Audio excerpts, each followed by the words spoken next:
14,000 islands on the lake. It's just amazing, some of the stuff that no one's ever seen. When one of my girls wants to have a sleepover, there's an international border crossing to be considered. A lot of people would be jealous of the things we have just right out our back doors. I've always said this is the best kept secret in Minnesota. People just don't know about us.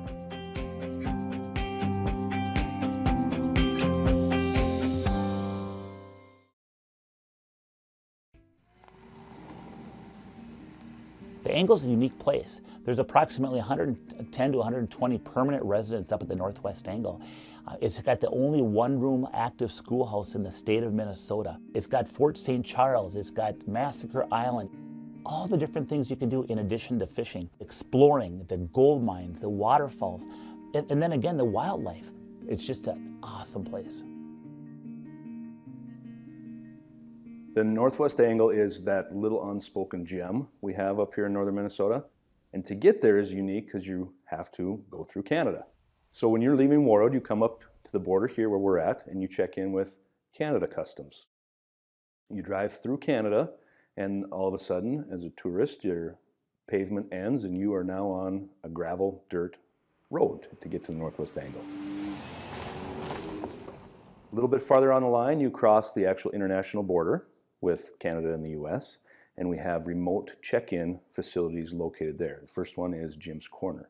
You pick up the phone and hit the American flag and it rings back to this office so you can check in your arrival back into the US. The phones that are up there, the current ORS phones, are obviously 1974, and that's a long time ago for technology-wise. So the Warroad Port of Entry came up with the idea of upgrading that. And what we came up with is the ROAM app, Remote Offsite Arrival Mobile Application. The ROAM app allows us to have that true face-to-face video chat with the traveler of it. It allows the traveler to save their profile. They can put as many people as they want in the app. Whoever's in my car, I can report that arrival then without standing outside in the bugs, in the blizzard, things like that. We've since partnered with some of the resorts up there to house an iPad for us so that their guests can go right to the resort and report in. Now when customers come to our resort, if they choose, they don't have to stop at Jim's Corner, for instance. They can come right to our resort and use that iPad to report to U.S. Customs. It's a wonderful public-private partnership we have with the Northwest Angle, where Office of Field Operations, Customs and Border Protection, we work very closely with the resort community, and they in turn help us out. They call Lake of the Woods the walleye capital of the world, and for good reason.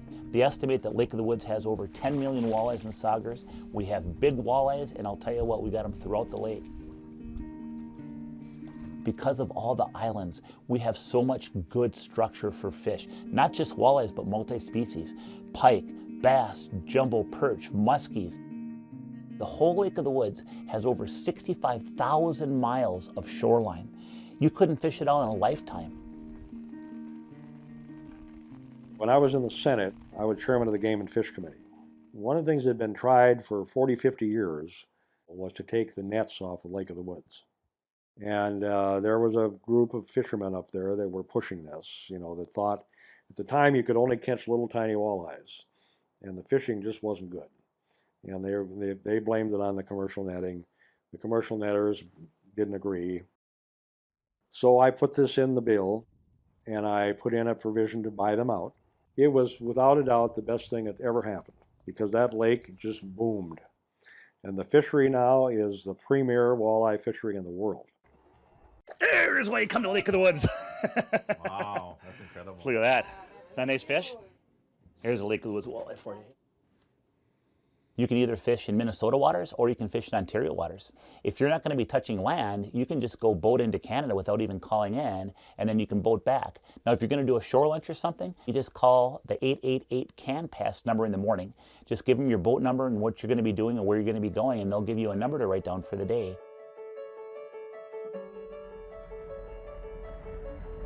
And people think, ooh, the winter must be cold. Well, you know, it is cold up here. It gives us good, consistent ice. And not only does it give us good ice, it gives us ice earlier than anywhere else, and we have ice later than anywhere else. We typically start ice fishing right around December 10th with resort houses. And we go all the way through the month of March. Much of the state of Minnesota, for instance, you can only have fish houses out on the ice until about March 1st. You know, for Lake of the Woods, we're allowed, because we're border water with Canada, to have our fish houses out on the ice through March 31st. Not only that, we have an extended walleye season. Nice walleye. You can see that's a perfect eater walleye right there. That's probably about a 15-incher maybe. Our walleye and sauger season goes through April 14th. Our pike season never closes. Nice perch. Big perch, look at that. We'll take that. That's one of the great things about being up here is you never know what you're going to catch, and this is a big jumbo. Look at that.